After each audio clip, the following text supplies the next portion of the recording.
I can tell it's gonna be a good day. Oh, it got off.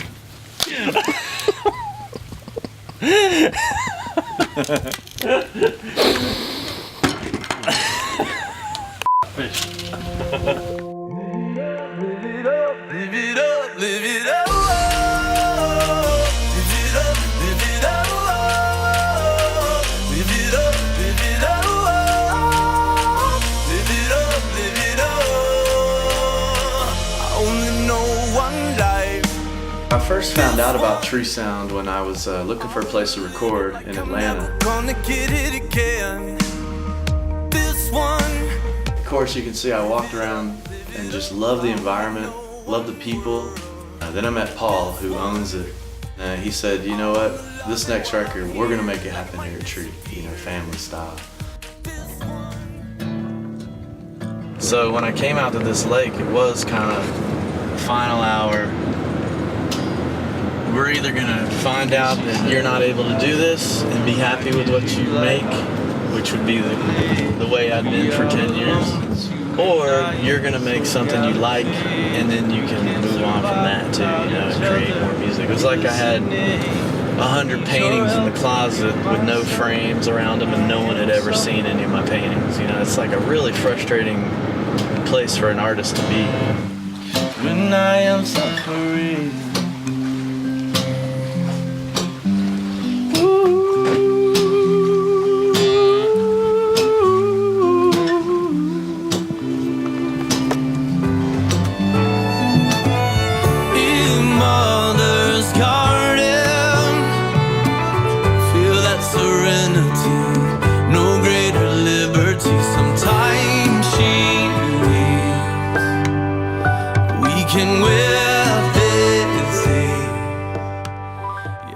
Basically a 2-year process where I would just pop in every time I wasn't on the road. Sometimes it'd be months once I was done at the lake. When I started to put the record together and I came up here, I was sitting in that room in there and Paul said, you know, we have some of your 2-inch tapes from 1999, you know, when we finished it. I'm like, can we play them? He was like, yeah. Never underestimate the power of another. That recording is literally 15 years old. That is my vocals from 15 years ago in this studio. And here I've come full circle, and my brother Paul is going to be the executive producer of this album. He's going to make sure that the time is available and we get it done, and he did. He went above and beyond to make sure it could get done. When this one's driving me crazy. 11 is kind of like was picked back up on that project. It really is. Sort of like finishing that record that we started in the 90s, really. And then we found this reel of tape with like 20 fucking songs we forgot we recorded. That was some fun shit, remember that? Yeah, that was bizarre. It was just like, we had done all these demos. It was just like acoustic guitar and vocal. And we had this reel, it was 24 tracks, we had this reel of tape, so every 3 tracks was another song. Every 3 or 4 tracks was another song. And we had the whole reel full, so we had, you know, probably 3 songs in a row and every 3 tracks. So. It's amazing you still had it. I know, and then it still played perfectly. It did. Unlike a hard drive from the 90s, try and make that fucker work. Give me your hand. And that kind of started the retrospective concept of the album.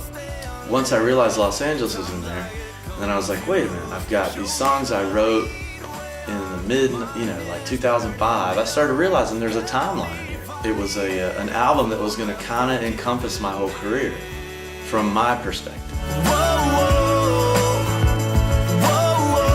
So then I also felt the need, you know, I'm going to need to write a song too that is brand new, so that I have the oldest recordings and the newest all on to kind of bookend this album.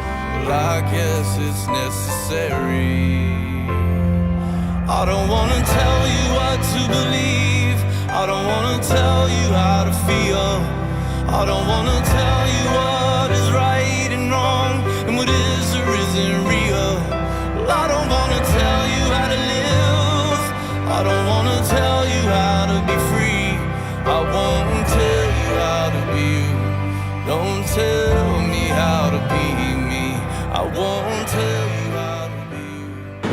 And by the end of the process, I had meticulously combed through every moment of every song to make sure everything was as I wanted it.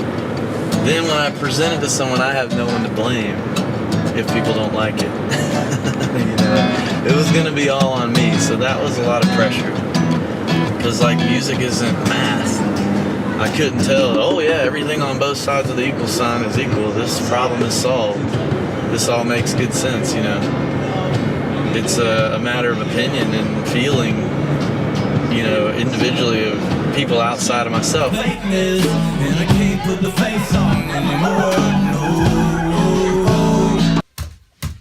That's it. I heard it. Had the fiddle player come in the morning. That's it. That's gold. Don't dress me up like a puppet, no. I'm an animal running wild on this planet, damn it, burning for my soul. And that's when I looked and saw I had 11 songs on the list. And then I looked and saw, well, I knew my first record came out on May 4th, 2004. And that was sitting out there on the calendar when I was realizing this record was going to be finished. I was like, I'm going to release it 11 years to the day and have that be the title of the album, 11. It's always been my favorite number, 11. It's just simple, 2 1s, you know.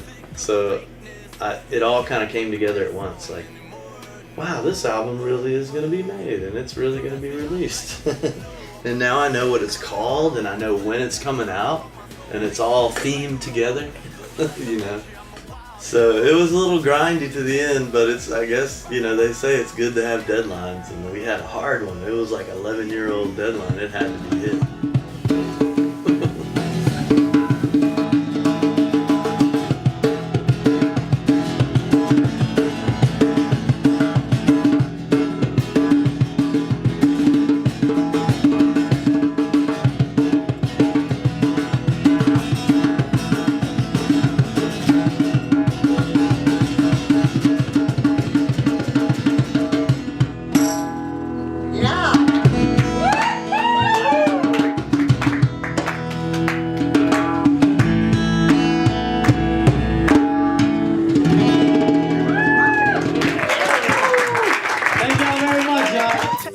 They're like, how does it sound so f***ing good? I'm like, there's a glory hole. You just crease the top of it, and then it just, oh god damn.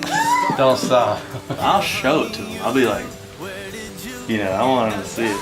So they'll be like, wow, the bass was, and I'll just go, sorry. Darren, is Danny still here? He was really getting on my nerves. Like, it's like camera here, camera there, camera. I mean, I know we're making a video, but it was like, look, stop. It's like, camera's on, camera here, here's the camera. Man, how many cameras did he have? I bet you want to shove it up his man. Take a little